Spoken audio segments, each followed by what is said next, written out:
All right, so we're back again. We decided to measure the Atom F5's for fun. They're tilted in a little bit. One more time, what was it? Yeah, I just noticed that there's like a little bit of a knoll in the middle of them compared to the NS10, so that's why I just kind of faced them a little bit inwards a bit. But yeah. But we have them pretty much set up as I would if I did have them set up. They were my main monitors for quite a while, but then after getting the NS10s, I actually preferred them, the NS10s, so that's why I had those set up, but let's try it out for fun. This man says he prefers the NS10s over these Atoms. That's right. It's higher fidelity. Yeah. I do think that the frequency response is going to be definitely different. It's probably going to be something more along the lines of like, still dip. I feel like there's a little bit of a hump. I feel like there's a little bit of a dip, and then there's more highs, but then it will still dip off, I think. Yeah. So compared to the NS10s, God, you wrote these bad. I know, my handwriting's terrible. I'm sorry. I think that there will be a hump at 200 and a dip at 800 because I think there's just like a weird knoll just kind of happening. And then in 13K, it's going to rise up in the high end a lot, I think, just because I love the clarity of these speakers. But there still will be a dip around like 17K and maybe like 80K. Or sorry, 80. I think you can hear that, bro. Yeah, I can. Wolf. But yeah, I think those are my general predictions of how these speakers will compare to the NS10s. Okay. Yeah. I think we're going to see a lot of similarities between the two because of the room. Yeah. They're in the same spot. We're measuring from the same spot here, using the same equipment. The only thing changing were the speakers, and like really, the NS10s were facing straight out. Yeah. They weren't angled in like this, so it will be, it'll be mostly, I think, pretty close. But we'll see. I think you might be accurate. We'll do some measurements, and we'll come back. All right. Okay, cool. So here are the measurements. We did 4 measurements, averaged them all, and this is what it came out to be. Yeah. Looks like your rim's just really messed up in the low end. It's the same. I'll have to overlay the screenshot of the NS10s maybe up here or something, so you could see them real quick to see how close. Maybe I'll do some sort of shot where I compare the two. So I'll have like the NS10s at the top and the Atoms at the bottom. Yeah. Yeah. So let's see how they compared to your notes here. So you said there was nothing below, I guess, a sharp decline at 80 hertz, right? Pretty much, yeah. In a way, it's sort of true. Like, there's definitely a huge dip at 100 and a huge dip at 70, but there's a big hump at 80. Yeah, you could definitely see that. And then you said you predicted a 200 hertz Bump, and that bump ended up being 150, which is very similar to the NS10s, I remember. Yeah. There was this massive, just like wolfiness, I guess low end. And then you said there was a dip at 800 here. Yeah. We come over to 800. Looks like it's the opposite. Yeah. Well, no, it looks like there's more of a rise on 1K. Oh, yeah, you're right. And there is that dip in 800. Yeah, okay. I was looking at, so 800 is right about here. Yeah. It's kind of in the center, but right below it is this huge like dip in it, and then there's a sharp rise at 1K. So, yeah, it's a lot squirrelier, but it's, the same. And then you said 13K. It would rise.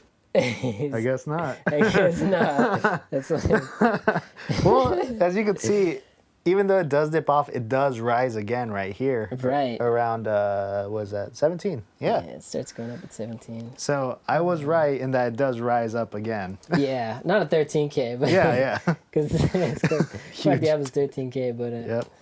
I'll put the photo here and you can pause it if you want to see it. There you go. The differences, but same room, just different speakers in the same space. Any thoughts? THOTS? I still think I prefer the sound of the NS10s in this room compared to the Atoms. Yeah. I think you're... What kind of crack are you on, and where can I get some? Down the street. But I do think it's because of like the speaker size in general. Like the speakers on the NS10s, like, I don't know, like, I think it's just the general body of the speakers themselves that because they are bigger, they just kind of have a little bit more body in general to them, to me at least. Whereas like the more compactness of the atoms just feel like they're lacking somehow, I guess. But yeah, in general, like I really love like both speakers, and I would recommend them to anyone. So nice. Yeah, they're good speakers. Yeah. They sound surprisingly good, the Atoms. yeah, The Yamahas sound like NS10s, so to my ears at least, I much prefer the Atoms. whatever. I would ideally want both. Like I like switching between the two, and Yeah. even three, because he has a mix cube over there. Yeah. And so I have one that I built myself, and then, but yeah, I like they're all three have different sort of like tasks and what to do when I mix. But yeah, I think you just prefer only having a single pair of monitors, right? Pretty much, yeah. I mean, I do prefer having a stereo pair of monitors, but if I could have like a mono mix like that Aventone Mix Cube, I think that's a great choice.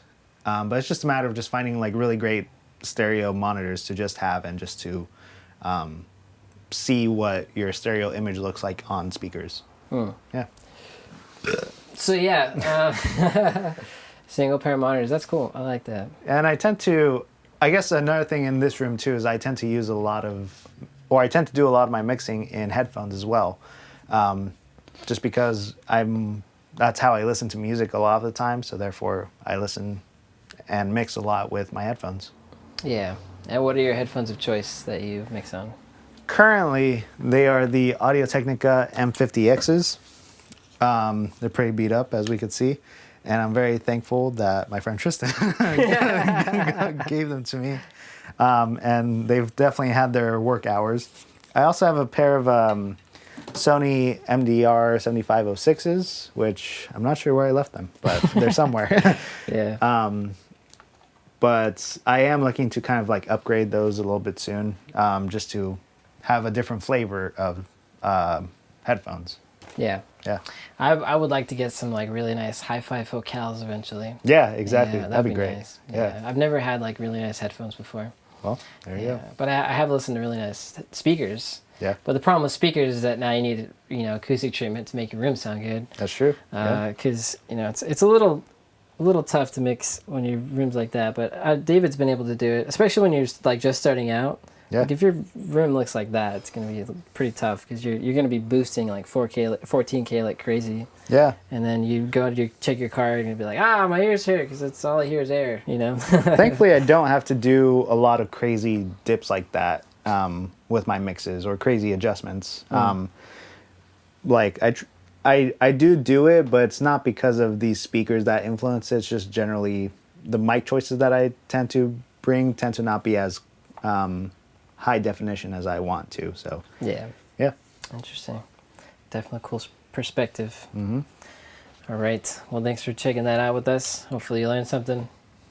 That was fun. I love measuring speakers and seeing how they sound. There you go. Like seeing how they sound rather than just hearing how they sound, because everybody's got this weird stuff going on. Like you could tell yourself that something's happening and you'll believe yourself. Right. So until you get the objective measurements and you know exactly what's going on, that's like the moment of truth. That's where like truth lies in your sound system. So yeah, fun stuff. Definitely. Yeah. Thanks for joining us. Thank you, Tristan. Check out the other speakers or the other videos. And the other speakers too. Yeah, check out. I love speakers now. Yeah. Check out the other videos. We got a whole bunch that we're making right now, based on his studio and his work and stuff. So yeah, go check it out.